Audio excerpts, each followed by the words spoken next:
un mec qui aime bien fouiller avec un petit pinceau, tu vois, un truc un peu chiant. Oui, c'est bien. En fait, ils ont pas tort, hein. L'archéologue, c'est aussi ça.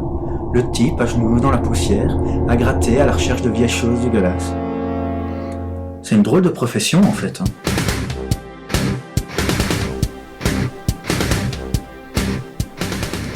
On colle souvent à l'archéologue l'image du type qui gratte le sol. Mais avant tout, c'est davantage un scientifique. D'ailleurs, il existe un débat pour savoir si l'archéologie est oui ou non une science. Pour nous, il n'y a pas de débat. L'archéologie s'inscrit bel et bien dans une démarche scientifique, avec toute la rigueur que cela implique. C'est quelqu'un qui va essayer de reconstruire et de rassembler des informations pour trouver des éléments qui se sont passés précédemment. Précisément quelqu'un qui fait la recherche du passé, voilà. Un homme de livre. En effet, l'archéologue passe la majorité de son temps à lire et à rédiger des articles scientifiques, des rapports de fouilles, des ouvrages de synthèse sur divers sujets d'études. Mais avant tout, l'archéologie est un métier, une vraie profession. Ouais, enfin, c'est pas évident de trouver. Et donc, vous cherchez quoi comme métier? Archéologue. Désolé, monsieur, votre métier n'est pas dans la base de données. Vous êtes sûr que c'est un vrai métier, monsieur? Je veux dire par là que les activités exercées comme hobby ne sont pas considérées comme des métiers, hein. Oui, on doit parfois faire face à l'air étonné de certaines personnes qui apprennent que la discipline est enseignée à l'université. Alors, en résumé, au mieux, on considère que la discipline est un cul-de-sac professionnel sans avenir. Au pire, on nous dit que c'est un hobby. Il paraît même qu'il existerait une possibilité d'un boulot stable. Oui, enfin, ceux qui veulent des débouchés, ils ont qu'à faire plombier aussi, hein. Ta blague est nulle. Ouais, je sais.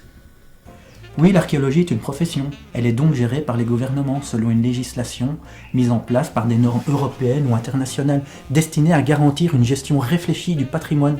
Tu la sens, la passion législative, là? Non, mais pardon, continue. Je t'en prie, tu fais du rêve. Pour faire simple, il existe deux types de fouilles archéologiques. Premièrement, il y a les fouilles programmées, pensées sur le long terme et qui s'intéressent à un seul site, dans son ensemble si possible. Deuxièmement, il y a les fouilles préventives, qui ont lieu dans le cadre d'aménagements urbains, par exemple avant de nouvelles constructions, histoire de voir qu'on ne va pas défoncer ou dynamiter des vestiges matériels.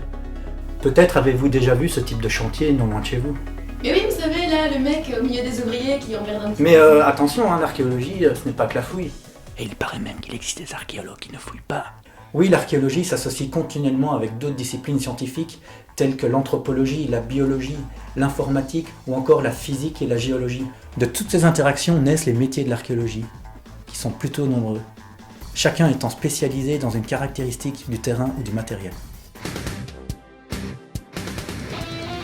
Mais au final, il fait quoi l'archéologue? C'est quelqu'un qui va chercher, qui fait des fouilles pour retrouver des trucs qui datent de la préhistoire ou quelque chose dans le genre. Les restes de momies, trucs du genre et tout ça. Vous venez chercher des trésors aussi. Ouais, un bon trésor. Dans ce qu'ils recherchent, bon, je sais pas, non, je pense que c'est plutôt on les branche sur des projets, quoi. Comme il a été dit dans le premier épisode, l'archéologue n'est pas un chasseur de trésors. Enfin, il va quand même s'intéresser à certains beaux objets pour leur valeur scientifique.